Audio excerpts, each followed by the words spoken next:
लोगों के लिए एक ही देवता है, वो भी और अगर वही हो जाए फू तो क्या करोगे? आमीन। मैं एक सलाह देना चाहता हूं ऊपर बैठे लोगों को कि आपका जो दिल करता है आप करें।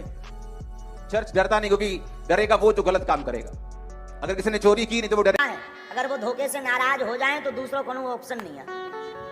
हाँ, अन्य धर्मों के आराध्य तो एक ही है मात्र, अब उसे कोई भी नाम दे। आप सभी को जय मसीह की मेरे प्रिय भाई ने इस वीडियो में आज बात करने वाले हैं बागेश्वर धाम वाले और अंकुर नरूला के किस तरीके से यहाँ पर बाबा बागेश्वर वाले धीरेन्द्र शास्त्री को, जो अपने आप को कहता है कि हम सनातनी मतलब धर्म के रक्षक हैं या फिर हिंदुओं के रक्षक हैं, पहले तो अपने आप को सही भाषा का इस्तेमाल करना होगा, सीखना होगा।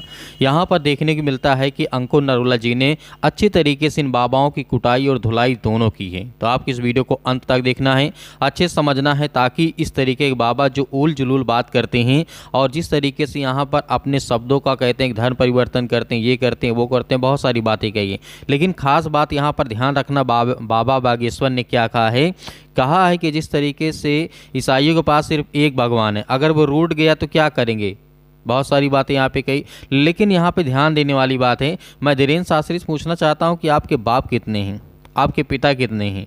यदि आप इस सवाल का जवाब दे दें तो आप जानिए। और कहते हैं यहाँ पे बागेश्वर धाम वाले बाबा कि जिस तरीके से यदि जो हाला लूडू करते हैं और क्या कहते हैं, बहुत सारी मतलब यहाँ पे शब्दों में कहा, लेकिन ऐसा नहीं बोलना चाहिए। हमारा परमेश्वर का जो पवित्र ग्रंथ है उसमें हालेलुया शब्द का मतलब पवित्र, परमेश्वर की स्तुति हो, उसकी महिमा हो। और मेरे प्रिय भाइयों ने जिस तरीके से अंकुर नरूला जी ने आज इस बाबा बागेश्वर वाले को धोया है, पहले आप इस वीडियो क्लिप को देखिए। पैसा देके हिंदू बच्चों को, सिख बच्चों को क्रिश्चियन बनाते हैं। मैं फिर से बता दूं, तुम्हारे सांता क्लॉज का भरोसा नहीं है आएगा कि नहीं आएगा, मगर हमारे बागेश्वर बालाजी का भरोसा है, घोटा लेके आएगा। और जिस दिन वो आएगा उस दिन सांता क्लॉज नहीं आएगा साहब। दोनों हाथ उठा के को दबा लेंगे, ये भूल जाओ, तुम दबा लोगे, भूल जाओ, निकाल दो खाते से अपने इनके, उनको बोलो भूल जाओ। और धर्मों के लोगों के लिए एक ही देवता है, वो भी और अगर वही हो जाए फू तो क्या करोगे? आमीन। मैं एक सलाह देना चाहता हूं ऊपर बैठे लोगों को कि आपका जो दिल करता है आप करें। चर्च डरता नहीं, क्योंकि डरेगा वो जो गलत काम करेगा। अगर किसी ने चोरी की नहीं तो वो डरे। अगर वो धोखे से नाराज हो जाएं तो दूसरों को वो ऑप्शन नहीं है। हाँ, अन्य धर्मों के आराध्य तो एक ही है मात्र, अब उसे कोई भी नाम दे दे, हम नाम नहीं बोलेंगे, आप समझदार हो। और धर्मों के तो एक ही देवता है। अबे भाई साहब, अगर मोह लटका लें तो कोई जगह नहीं है।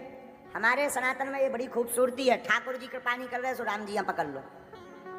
नेशन लोगों में बात करूंगा, गवर्नमेंट्स में बात करूंगा, ये बात ये भूल जाएं कि किसी भी चीज हम इंटरनेशनल लेवल पे जब ये बातें होनी शुरू हुई तो किसी के पास उनके पास जवाब नहीं होगा जब वो जवाब मांगते हैं। तो मैं ये एक बात और बोलना चाहता हूं कि उनमें से भी बहुत से लोग हैं जो सियाने हैं, जो ये अपने प्लेटफॉर्म पे बोल चुके हैं कि अगर आपको भी अपने लोगों को अपने धर्म में रखना है तो आप भी जाइए, उनको प्रचार कीजिए, आप भी जाइए, उनको अपने धर्म की शिक्षा दीजिए।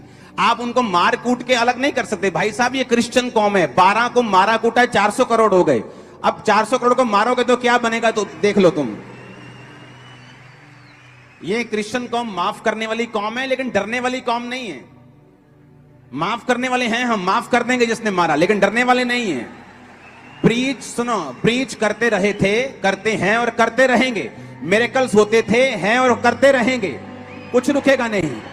आमीन। कुछ भी रुकेगा नहीं, नथिंग, कुछ भी रुकेगा नहीं।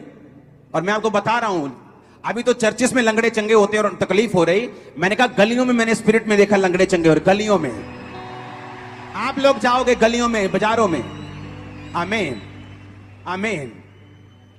अगर उस पास्टर को खरोंच भी आई है थोड़ी सी, तो उसका भी हिसाब जो है वो परमेश्वर लेगा। मैं आपको बता रहा हूं, जिस किसी व्यक्ति ने, आप इतिहास पढ़ के देख लो, जिस किसी व्यक्ति ने, जिस किसी देश ने क्रिश्चियन लोगों के साथ मत्था लगाया, उस देश, उन लोगों को परमेश्वर ने बहुत बेइज्जत किया, उनको तबाह किया। आप बाइबल पढ़ के देख लो।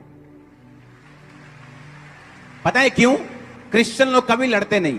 जहां जहां क्रिश्चियन मेजोरिटी में है इंडिया में, पूरा पूरा ईस्ट बेल्ट, मिजोरम, नागालैंड, मिजोरम, वो सारा एरिया 90% लोग क्रिश्चियन है। आपने कभी दंगे की बात नहीं सुनी होगी। मैं केरला में घूमने के लिए जाता हूं, 50% क्रिश्चियन है, बाकी दूसरे धर्म के लोग हैं। हम बोलते भाई साहब आधे तुम क्रिश्चियन हो, यहाँ पे दंगा हुआ कभी?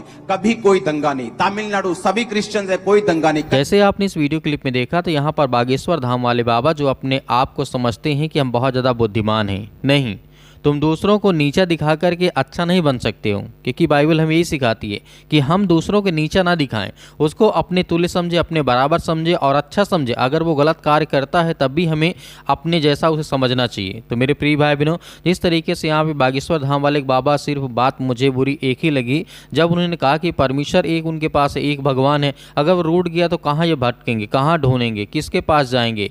मैं कहता हूँ कि आपके पास 33 करोड़ देवी देवता हैं, आपके पास इतने करोड़ देवी देवता, जितने हमारे भारत देश में इंसान नहीं उसके पास, उससे ज़्यादा तो कहीं हमारे पास क्या कहते हैं, आपके पास भगवान है। तो यहाँ पर ये चीज़ बहुत बुरी लगी, क्योंकि आपके पास ठीक है, जो आप मानते या वो आपकी आस्था है, ठीक है, लेकिन यहाँ पर ऐसे शब्दों का प्रयोग नहीं करना चाहिए बागेश्वर वाले बाबा को। तो मेरे प्रिय बहनों, आपकी क्या राय हमें कमेंट बॉक्स में कमेंट करके जरूर बताइएगा। मिलते हैं नेक्स्ट वीडियो में।